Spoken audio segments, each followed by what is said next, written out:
नमस्कार, अन्नपूर्णा रेसिपीमध्ये तुम्हा सगळ्यांचं स्वागत। तर आज आपण इथे 1 कप रवा आणि मटार पासून खूप छान असा नाश्ता बनवणार आहोत। तर सुरुवातीला आपण स्टफिंग बनवून घेणार आहोत।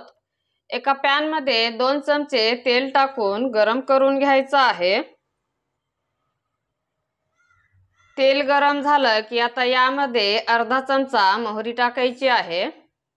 अर्धा छोटा चमचा जिरे टाकायचा आहे। 4-5 लसणाच्या पाकळ्या किसून घेतलंय ते यात टाकायचं आहे। आता हे थोडंसं परतून घ्यायचं आहे। थोडंसं परतून घेतल्यानंतर आता यामध्ये 2 हिरव्या मिरच्या टाकायच्या आहेत। 7 ते 8 कढीपत्त्याचे पानं।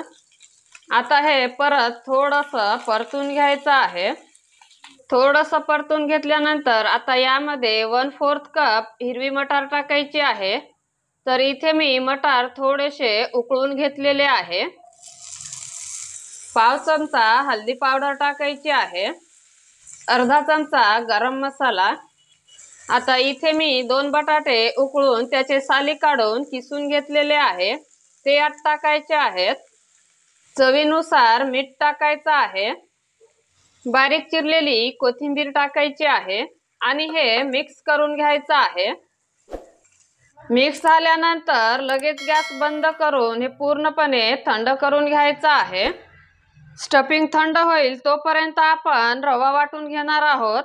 एका मिक्सरच्या भांड्यात 1 कप बारीक रवा टाकायचा आहे। अर्धा लिंबाचा रस टाकायचा आहे। 1 चमचा कच्चं तेल टाकायचं आहे। आता यामध्ये थोडंसं पाणी टाकून याचं मध्यमसर असं बॅटर बनवून घ्यायचं आहे। चवीनुसार मीठ टाकायचं आहे आणि हे मिक्सरला बारीक असं वाटून घ्यायचं आहे। तर इथे मी हे मिश्रण मिक्सरला बारीक असं वाटून घेतलेलं आहे। आता हे आपल्याला एका बाउलमध्ये काढून घ्यायचं आहे। आता यामध्ये थोडं थोडं पाणी टाकून जसं आपण इडलीसाठी बॅटर बनवून घेतो तसंच याचं बॅटर बनवून घ्यायचं आहे। तर इथे मी थोडं थोडं पाणी टाकून छान असं बॅटर बनवून घेतलेलं आहे। तर याची कन्सिस्टन्सी तुम्ही पाहू शकता। आता यामध्ये 2 हिरव्या मिरच्या टाकायच्या आहेत। चवीनुसार मीठ टाकायचं आहे। अर्धा टीस्पून जिरे टाकायचं आहे। 1/4 टीस्पून बेकिंग सोडा। बेकिंग सोडा किंवा यामध्ये तुम्ही इनो वापरू शकता। आता हे मिक्स करून घ्यायचं आहे। मिक्स झाल्यानंतर आता हे थोडा वेळ बाजूला ठेवू। तर आता आपण नाश्ता वाटीत बनवून घेणार आहोत। तर त्यासाठी इथे मी 3 वाट्या घेतलेल्या आहे आणि वाटीला तेल लावून घेतलेलं आहे। तर यामध्ये आता आपल्याला हे मिश्रण टाकायचं आहे। तर इथे मी 1/4 चा कप घेतलेला आहे।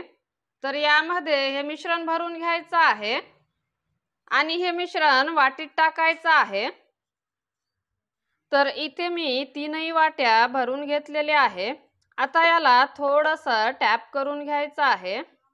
टॅप करून घेतल्यानंतर आता हे आपण वाफवून घेणार आहोत।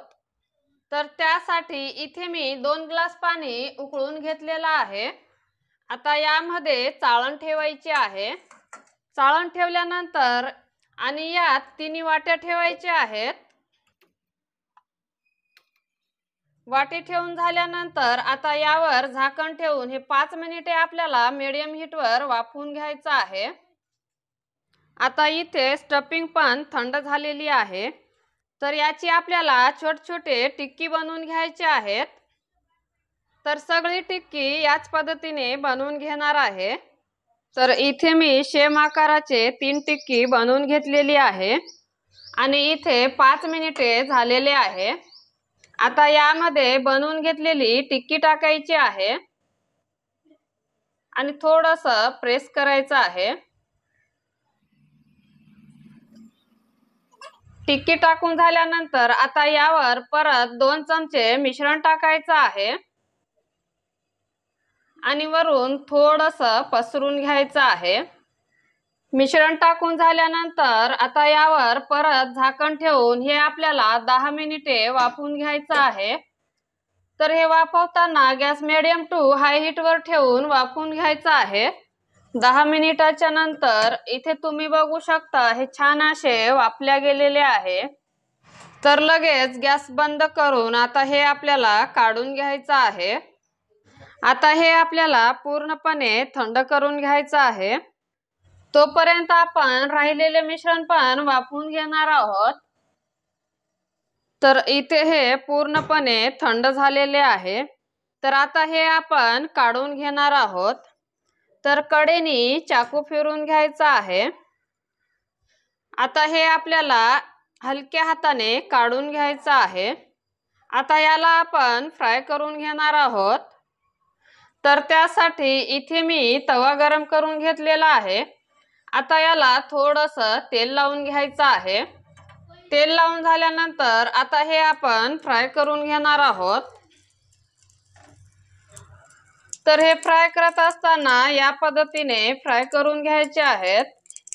तर आता आपण याची पलटी करून घेणार आहोत आणि दुसऱ्या बाजूने पण फ्राय करून घेणार आहोत। तर इथे मी हे स्नॅक्स दोन्ही बाजूने फ्राय करून घेतलेले आहे। तर आता हे आपल्याला काढून घ्यायचं आहे। तर इथे मी सगळे स्नॅक्स बनवून घेतले, खूप छान झालेले आहे। तर हे तुम्हाला मी कट करून दाखवणार आहे।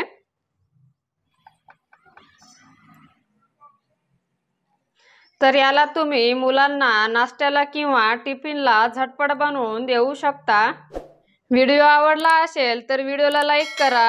अशाच अजून नवनवीन रेसिपी बघण्यासाठी आपल्या चॅनलला सबस्क्राईब करा। धन्यवाद।